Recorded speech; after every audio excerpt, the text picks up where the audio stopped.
नमस्कार दोस्तों, श्री राधा राधा। आज के हम इस सेशन में भाइयों बहनों इस सेशन में स्टार्ट करेंगे समांतर प्रकाश पुंज पढ़ लिए थे। उसके बाद हम आज पढ़ेंगे हम अभिसारी प्रकाश पुंज क्या होता है। इसके पहले क्लास में लेक्चर नंबर 1 फिजिक्स में 10th का फिजिक्स पढ़ाई हो रहा है।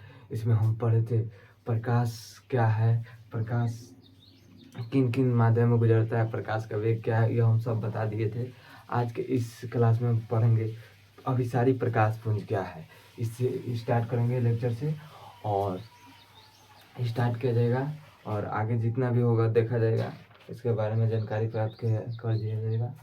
और जो भी होगा हम लोग आज के इस सेशन में पढ़ेंगे। और इस वीडियो को ज़्यादातर अपने दोस्तों के पास शेयर कीजिएगा ताकि हमारा भी मनोबल बढ़े। और कमेंट में जो भी कमेंट होगा आप रिस्पॉन्स दीजिएगा, उस हिसाब से हम वीडियो बनाएंगे। चलिए यहाँ पर समझ आ जाए अभिसारी प्रकाश पुंज क्या है। अभिसारी प्रकाश पुंज चैप्टर नंबर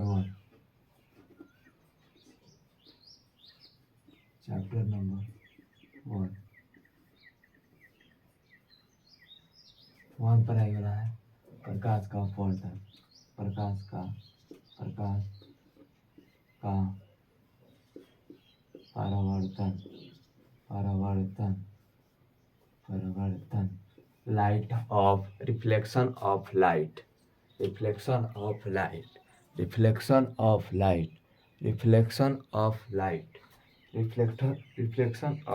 इसका अंग्रेजी होता है। देखिए यहाँ पर समझेंगे हम अभिसारी प्रकाश पुंज क्या है। अभिसारी प्रकाश पुंज,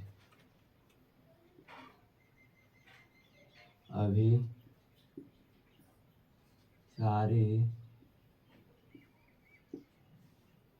प्रकाश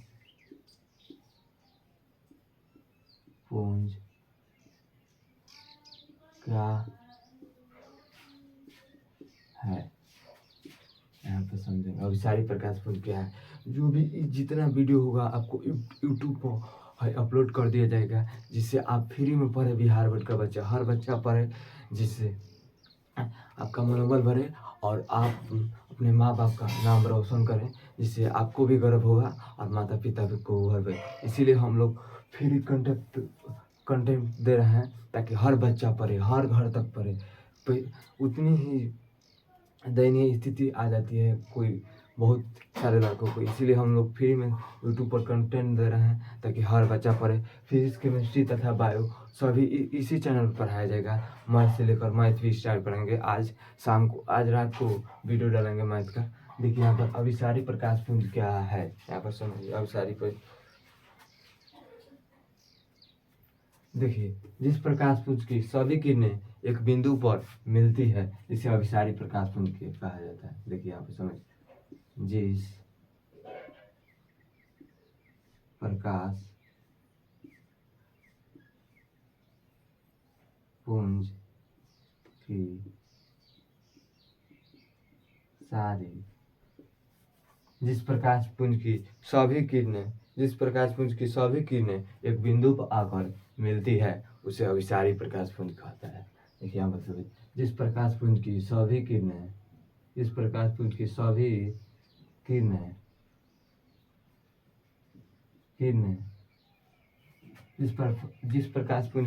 किरणें एक बिंदु पर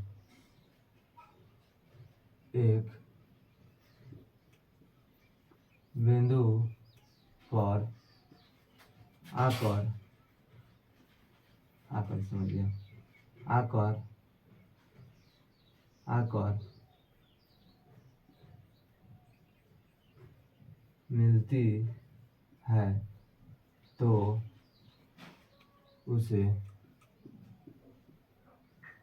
अभिसारी प्रकाश पुंज कहा जाता है। अभिसारी प्रकाश पुंज कहा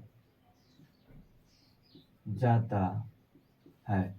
यहाँ पर बात को समझिए, अभिसारी प्रकाश पुंज क्या है, पूछ दिया जाता है एग्जाम में, कहेगा अभिसारी प्रकाश पुंज क्या है। तो आप बोलिएगा जिस प्रकाश पुंज से सभी किरणें एक बिंदु पर आकर मिलती है उसे अभिसारी प्रकाश पुंज कहा जाता है। जैसे ये हो गया, ये देखिए, ये एक किरण है, अभिसारी किरण, हाई भी एक किरण है, हाई भी इधर से आ रही है, हाई जिस बिंदु पर मिल रही है यही अभिसारी प्रकाश पुंज है।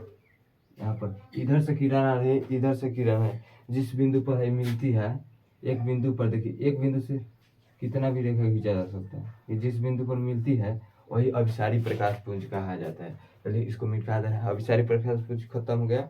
उसके बाद हम पढ़ेंगे अपसारी प्रकाश पुंज।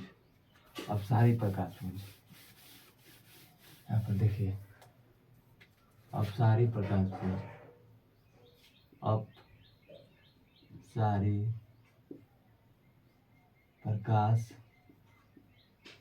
पुंज।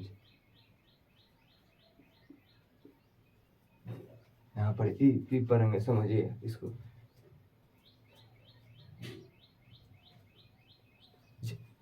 इसके बारे में समझिए, वही है, एक ही लिखा है टॉपिक, इसको समझिए, इसको समझिए।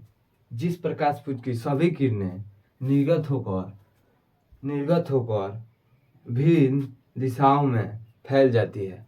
जिस प्रकाश पुंज की सभी किरणें निर्गत होकर भिन्न दिशाओं में फैल जाती है। जिस प्रकाश पुंज की सभी किरणें एक बिंदु से निर्गत होकर सभी दिशाओं में फैल जाती है उसे अपसारी प्रकाश पुंज, यानी एक बिंदु से फैल जाती है। जैसे एक बिंदु है, इससे इधर चल जाएगी, इधर चल जाएगी, इधर चल जाएगी, इधर चल जाएगी, इधर चल जाएगी, यानी फैल जाएगी। जिस प्रकाश पुंज की सभी किरणें एक बिंदु से आकर निर्गत फैल जाती है उसे अपसारी प्रकाश पुंज। अभिसारी प्रकाश पुंज था कि जिस प्रकाश पुंज की सभी किरणें एक बिंदु पर आकर मिलती थी, यहाँ पर फैलती जा रही है, यहाँ से प्रकाश किरण निकल रहा है, और यहाँ से जो होगा अभिसारी प्रकाश पुंज में यहाँ से एक किरण आएगी, एक ही बिंदु पर सब मिलेगी, इसे अभिसारी हो गया।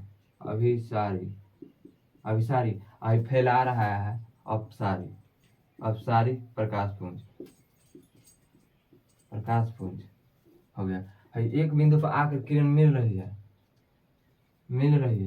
एक बिंदु से फैल रही है, यहाँ से है सब फैल रही है, इसे अभिसारी प्रकाश पुंज कहा जाता है। अब चलिए यहाँ पर लिखिए, जिस प्रकाश पुंज की सभी किरणें जिस प्रकाश पुंज के सभी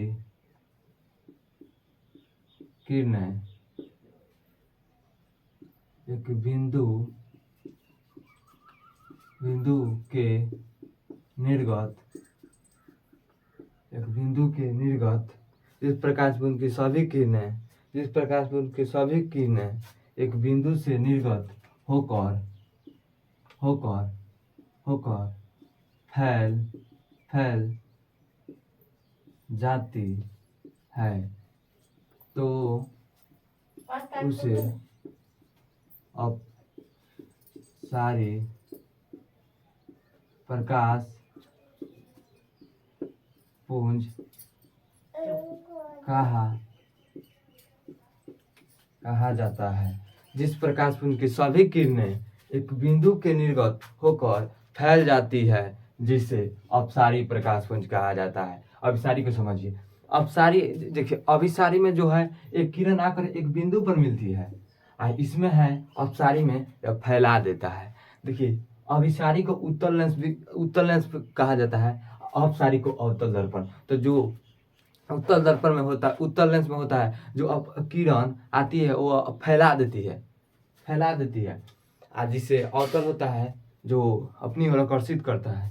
ये आगे पढ़ेंगे प्रतिबिंब, इसके बारे में गोलीय दर्पण जिससे संबंधित होगा वो पढ़ेंगे। यहाँ पर ई बात समझिए, यहाँ पर हो गया, ई बात हो गया आपका।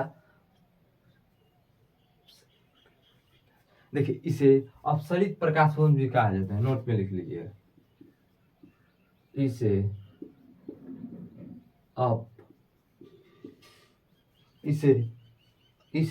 अपस इसे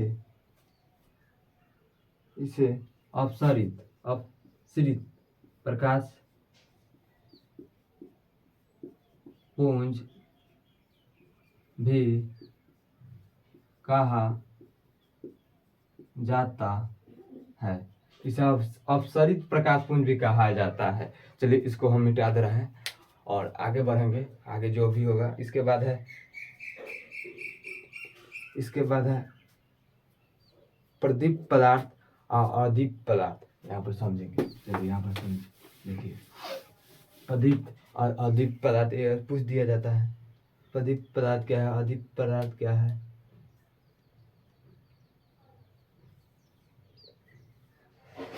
देखिए यहाँ पर अदीप पदार्थ क्या है।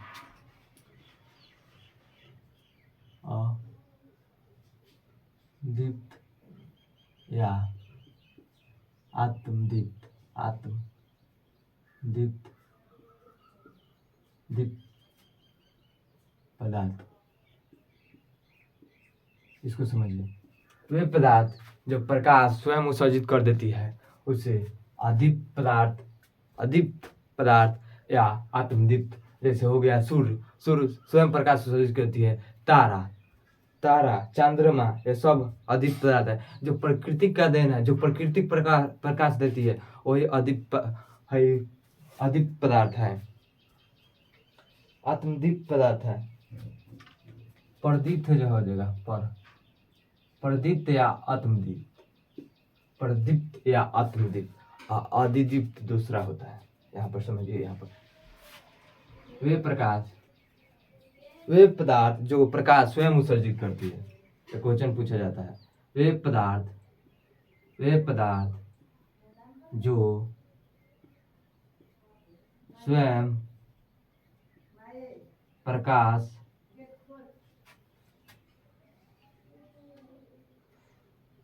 उत्सर्जित करती है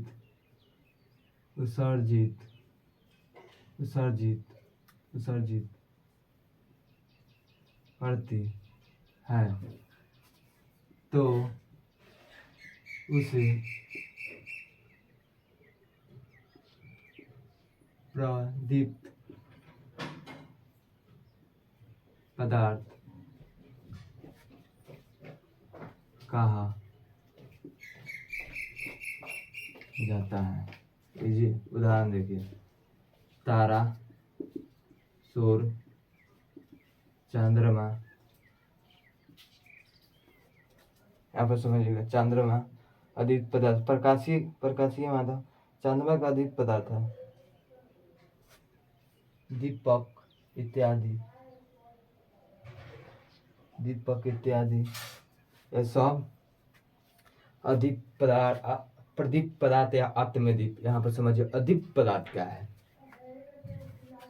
अदीप्त पदार्थ अदीप्त स्वयं याद करना नहीं पड़ेगा, यहीं पे याद रखिए। अदीप्त पदार्थ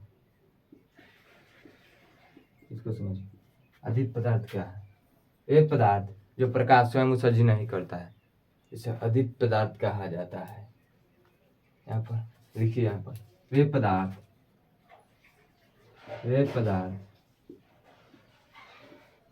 जो प्रकाश स्वयं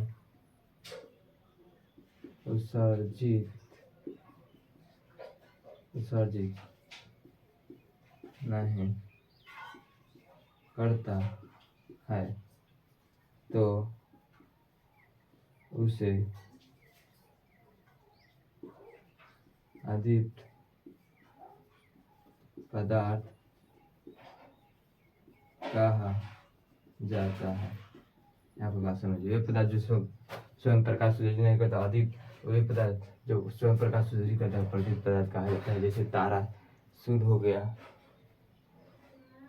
तारा सूर्य पत्थर टेबल कुर्सी। यहाँ पर देखिए उदाहरण में। यहाँ पर उदाहरण हो गया आपका पत्थर स्वयं प्रकाश उत्सर्जित नहीं करता। टेबल कुर्सी बोर्ड। ये सब अधिक पदार्थ हो गया। चलिए इसको हम मिटा दे रहे हैं। आगे और भी जो बात होगा हम करेंगे। आप लोग कॉपी में सीधा नोट करते जाइए ताकि आप बारीकी ढंग से नोट्स बनाइएगा कि आप ताकि आपको रिवीजन करने में आसानी मिले। इसी तरह आपका पढ़ाई जारी कंटिन्यू रहेगा। हमेशा वीडियो आपके पास जाता रहेगा, एक वीडियो इतना टॉपिक। इसको हम ख़त्म फिजिक्स पूरा पढ़ा कर तब केमिस्ट्री ख़त्म करेंगे, तब बायो, तब उसके मैथ का वीडियो, मैथ का और फिजिक्स का साथ ही डालते रहेंगे। इसके बाद साइंस, सोशल साइंस पढ़ाई होगा। बात समझिएगा। यहाँ पर आप लोग पढ़िएगा और इसका PDF नोट्स भी आपको दिया जाएगा, प्रोवाइड कर दिया जाएगा। बनाया जा रहा है, कंटेंट तैयार किया जा रहा है। आप लोग समझिए बात को। अब आगे बढ़िए। क्या है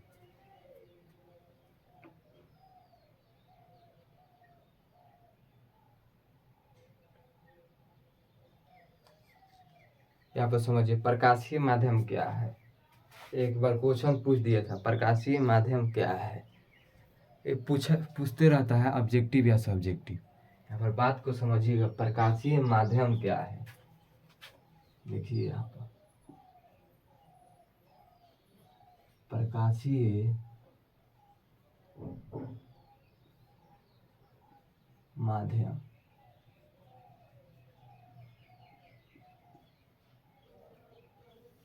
प्रकाशीय माध्यम क्या है।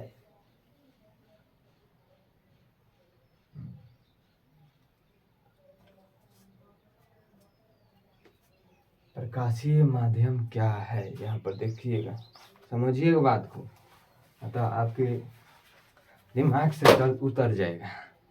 इसीलिए जितने भी मेरे भाई बहन हैं वो बारीकी ढंग से समझिएगा, ताकि क्वेश्चन पूछ दिया जाता है बिहार में। आप पूछ देगा, जब नहीं आएगा तो क्या कीजिएगा भैया। इसीलिए कह रहे हैं।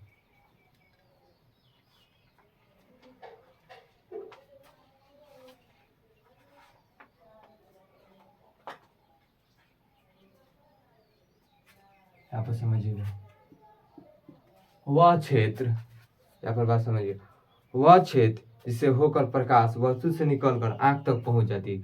वह क्षेत्र जिसे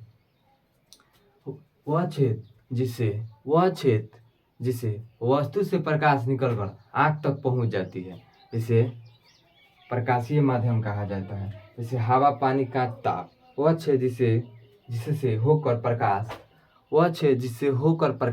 वस्तु से निकलकर हमारी आंख तक पहुंच जाती है। वह क्षेत्र जिसे प्रकाश वस्तु से निकलकर हमारे आंख तक पहुंच जाती है, इसे प्रकाशीय माध्यम कहा जाता है। वह क्षेत्र, अभी रुकिए, मार्क नहीं हो रहा है, यहाँ पर समझिए, वह क्षेत्र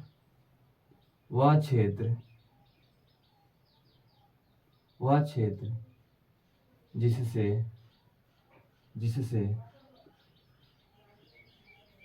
प्रकाश वस्तु से निकलकर वह क्षेत्र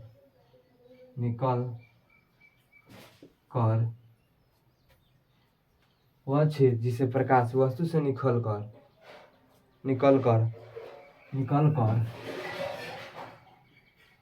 आंख तक पहुंच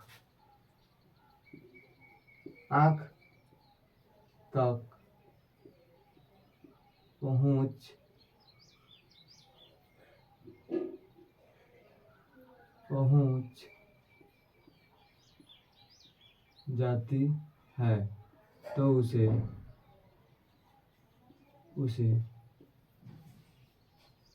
प्रकाशीय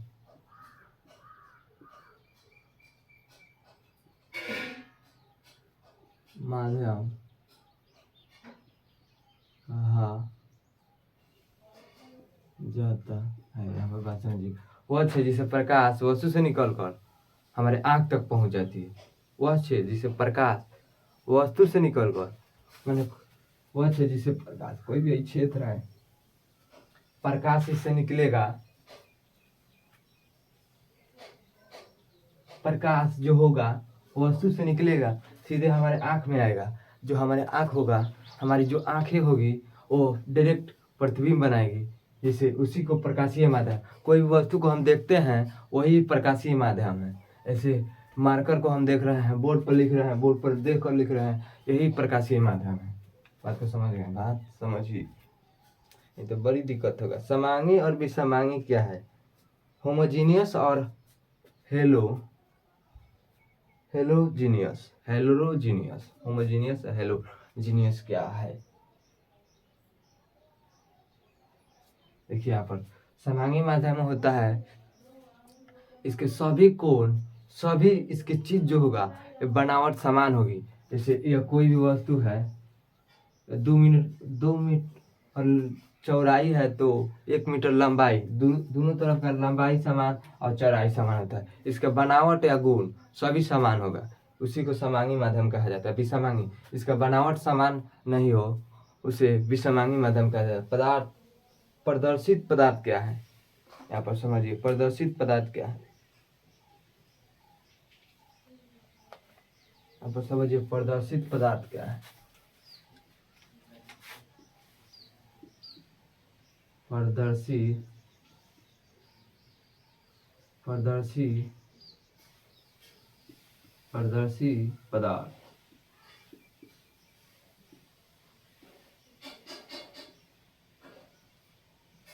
प्रदर्शी पदार्थ के